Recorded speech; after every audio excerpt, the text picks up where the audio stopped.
Ya, cuma ada bedanya tadi kalau di singgung Rocky Gerung, kalau dia bilang dukung segala macam, tapi bukan untuk orang yang di bawah strata sosial dia, tapi untuk yang di atas.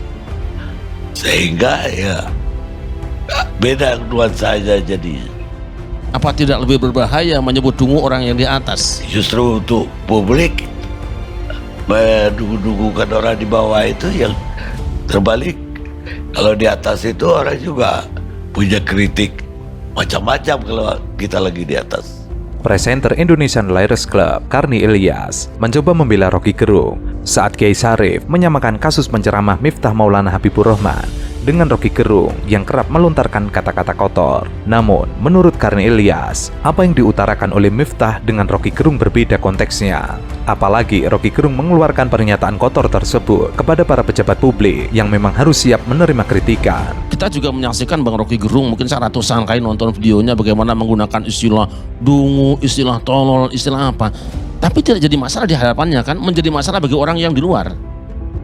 Tidak masalah di audiensnya kan. Tapi orang yang tidak datang di tempat itu kemudian dia potong videonya di luar. Berapa banyak orang yang mencaci maki beliau gara-gara kalimat itu. Nah begitu juga Gus Miftah. Saya memang mengatakan bahwa ada kesalahannya di situ. Kesalahannya adalah satu, beliau tidak melihat bahwa sekarang sedang kemarau panjang. Dulu di Bandung pernah ada anak mahasiswa yang melemparkan satu puntung rokok, dilemparkan, dia merasa biasa, tapi 30 hektar hutan kebakaran. Padahal cuma puntung rokok. Mengapa?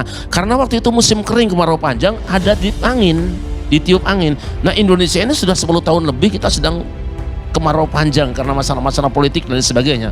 Sementara, Miftah Maulana Habibur Rahman mengeluarkan kata-kata kotor untuk orang-orang yang di bawahnya. Karni Ilyas mempertanyakan apakah sikap tersebut termasuk sikap jumawa. Apalagi status Miftah saat itu adalah utusan Presiden bidang kerukunan agama. Tentu saja ia tampil sebagai pejabat publik dan wajar kemudian dikritik oleh netizen. Faktanya ketika beliau mengatakan itu, semua tersenyum, semua tertawa, bahkan si pedagangnya sendiri juga tidak tersinggung. Dia merasa tersinggung ketika dipancing oleh media kan. Kamu sebetulnya tersinggung nggak? Iyalah, lu kemarin kok tidak? Kemarin kok tersenyum, kemarin kok tertawa dan tidak marah-marah. Andai dia marah mungkin dia lemparkan satu gelasnya kepada Gus Miftah. Nyatanya tidak juga. Saya kira seperti itu. Bukan gara-gara gini loh, kita suka mencandain orang yang di bawah kita. Itu ada apa ya, nafsu begitu tuh.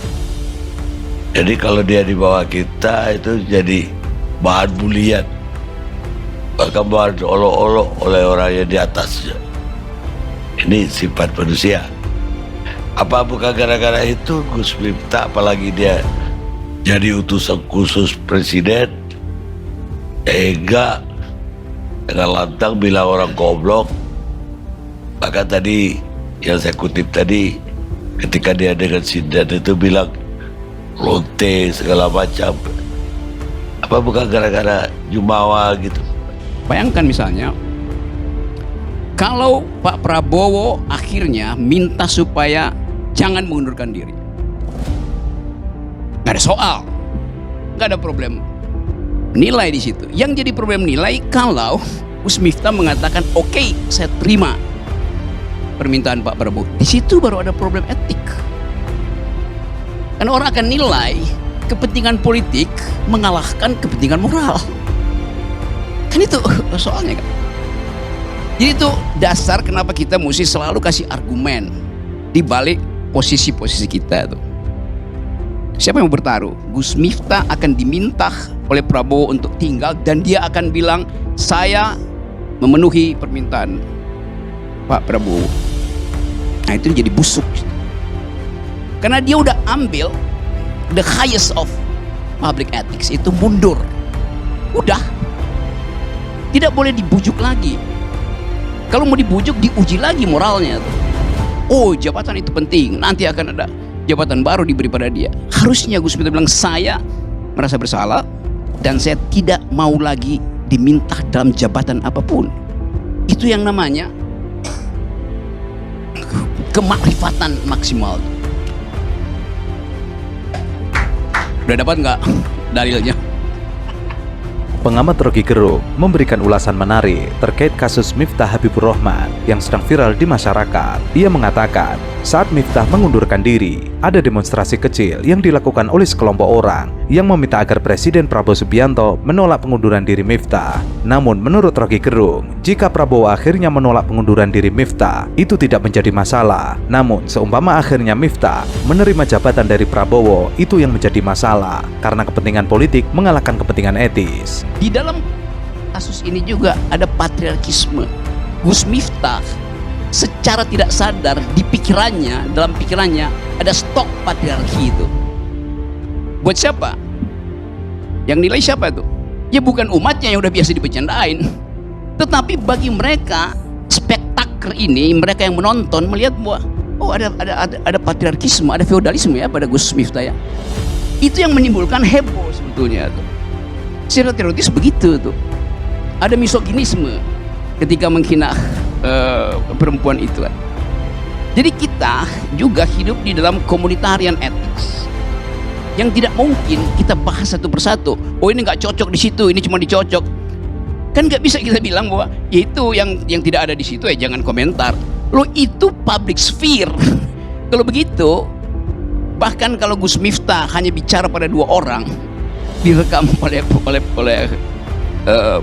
satu stasiun TV, Gus Miftah tahu dia bicara ke seluruh Indonesia. Kan itu mesti datang automatically dari dalam stok pikirannya kan tuh. Jadi itu intinya tuh. Masyarakat akan bertanya-tanya, Miftah yang telah mengundurkan diri dari jabatan utusan presiden patut menjadi contoh bagi pejabat yang lain. Namun saat akhirnya ia menerima kembali jabatan tersebut, itu yang akan menjadi problem. Selain itu, Rocky Gerung juga menyoroti isi ceramah Miftah, karena menurutnya, dalam setiap ceramah Miftah, banyak sekali patriarkis, feodalisme, dan juga misoginis. Mungkin bagi jamaahnya biasa saja, namun bagi orang yang mengetahui, hal tersebut akan sangat bermasalah.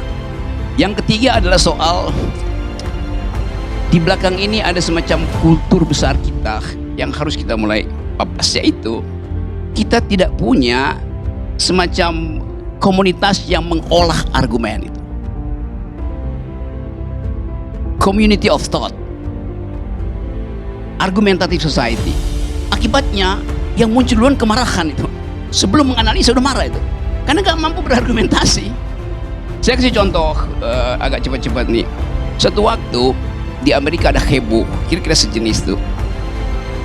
Rektor Harvard University namanya Lawrence Summers. Lawrence Summers ini sebelum dia jadi rektor Harvard, dia adalah menteri keuangannya Bill Clinton.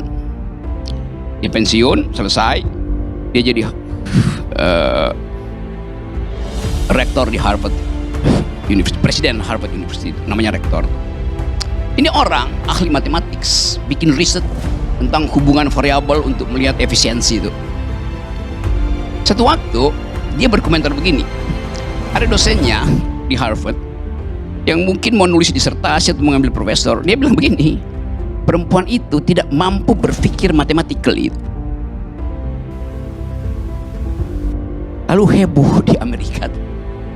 Kalimat perempuan tidak mampu berpikir matematik.